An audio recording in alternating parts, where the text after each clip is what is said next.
Hello, and welcome to Deltor Games. Today, we are going to talk about MapleStory, and if it's worth playing in 2023. Before that though, I just wanted to say that if you enjoyed the video and want to see more like it, then I would really appreciate it if you subscribed. So, MapleStory. Where do I start? Well, let's give a little background and go from there. MapleStory is a free-to-play 2D side-scrolling MMORPG. The game has been out for 20 years, coming the end of April, and there are over 40 classes that you can choose from. Each class is different from each other, so there is a lot of variety to choose from, and for someone to find their playstyle.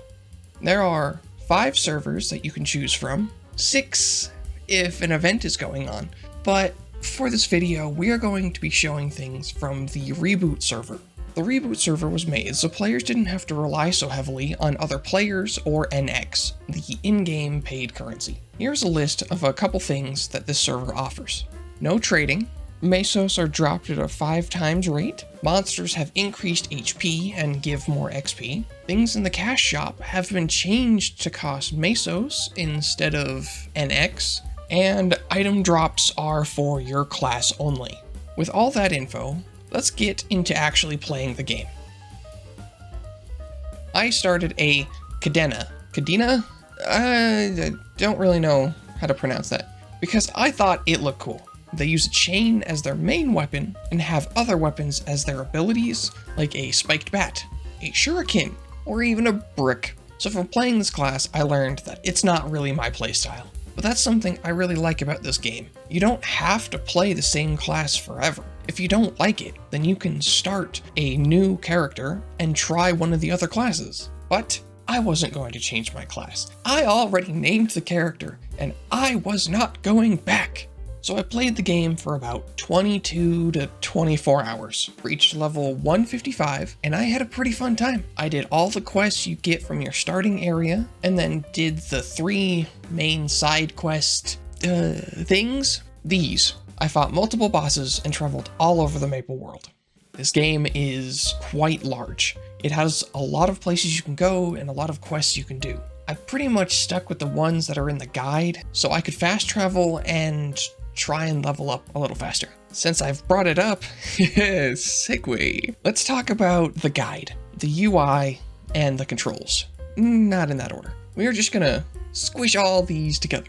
So let's start with the controls. There are a lot of them, or more, there are a lot of buttons you need to push later on in the game. When you first make your character, it will ask what layout you want. For me, it boils down to, do you want to move with WASD or the arrow keys? Either way, you will be using your entire keyboard in the future. Now, I have gotten slightly used to the way you play the game, but boy, do I still have troubles with just how many buttons I need to memorize and push.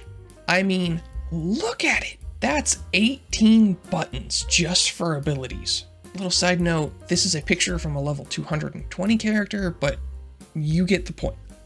Alright, next, let's do the UI. Here's a photo of my screen when I open the game. It's not too bad. It's pretty clean and straightforward. Everything has its place. My only problem with it really, and might not even be UI related, is when you click on the cash shop, it shrinks your screen to a small box, only to bring it back to normal once you leave the shop. I don't know why it does this, and I do not like it. And finally, the guide. I really like this. It really helps me try and figure out where to go after a certain point. I also like that it helps you travel to places a lot easier. A little trick I figured out, if you don't want to finish the quests, you can just click start quest, then never do it, so you always have a quick teleport to that area.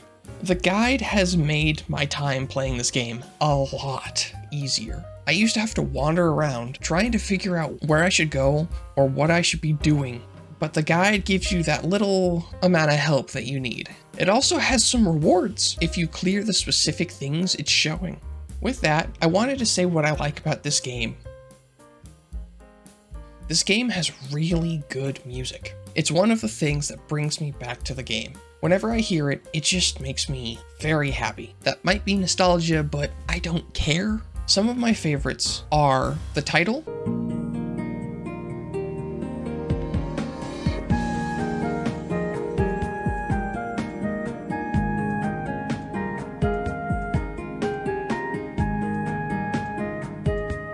Lith Harbor,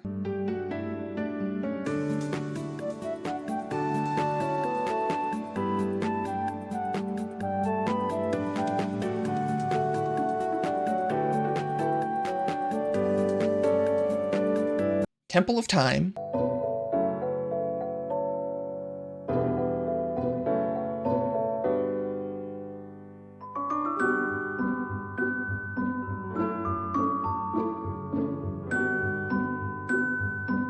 Sleepy Wood,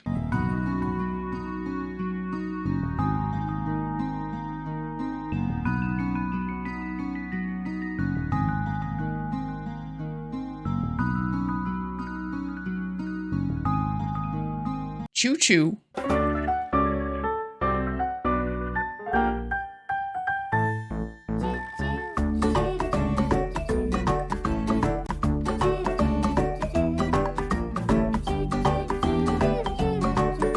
and Dreaming City.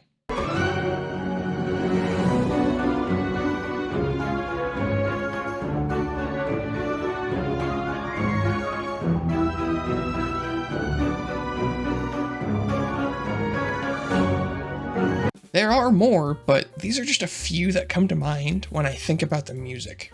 Another thing I like about this game is that I can easily watch something on the side while I'm playing. The game at times is just chill and relaxing. I don't have to pay much attention to it while I'm grinding up a level. But also there are boss fights that you have to pay attention to and can be very tough, so I like that the game has both sides.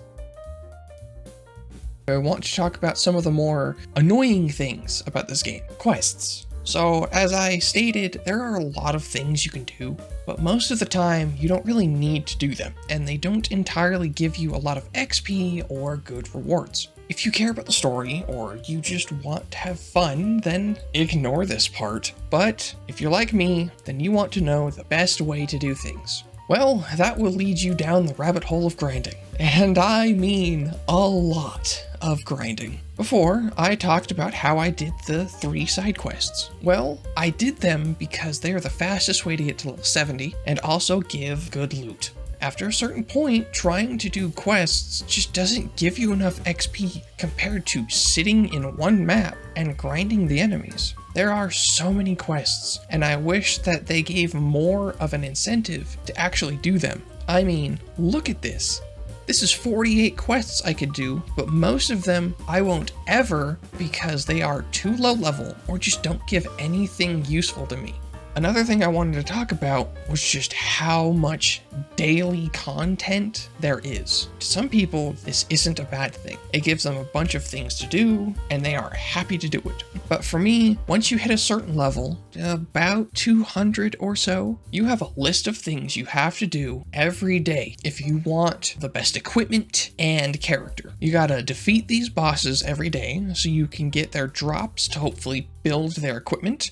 Once you have enough, there are quests you must do to get the upgrades for your equipment and character. There are even just basic play the game for an hour and get this reward. Oh, but you must take out 300 enemies close to your level, so you can't just turn the game on and AFK it. Now, I know that these are all incentives to keep you playing the game, but this can cause burnout very quickly. I know, it happened to me. Is this a problem? No, it's just something I wanted to bring up and show you what you would be getting into if you really wanted to get into this game. With all that in mind, I do want to bring up that this game has a pretty active community. There is a Discord you can talk to others in. There are channels you can go to if you ever need help with something. They even have events that go on pretty regularly that make the grind easier and funner. Something I wasn't really sure where to put, but wanted to bring up anyways, is there's a lot of character customization. You can change everything from your character's clothes, to their face, to how your damage looks. There are so many things you can do to change how your characters look, and you can even build and edit your own little house. Let's get down to the final question. Is MapleStory worth playing in 2023?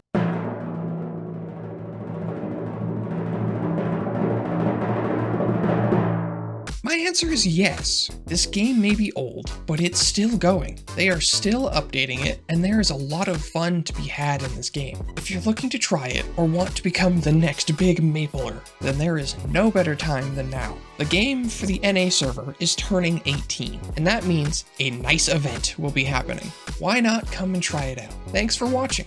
If you liked this video and want to see more, please hit that subscribe button. Bye!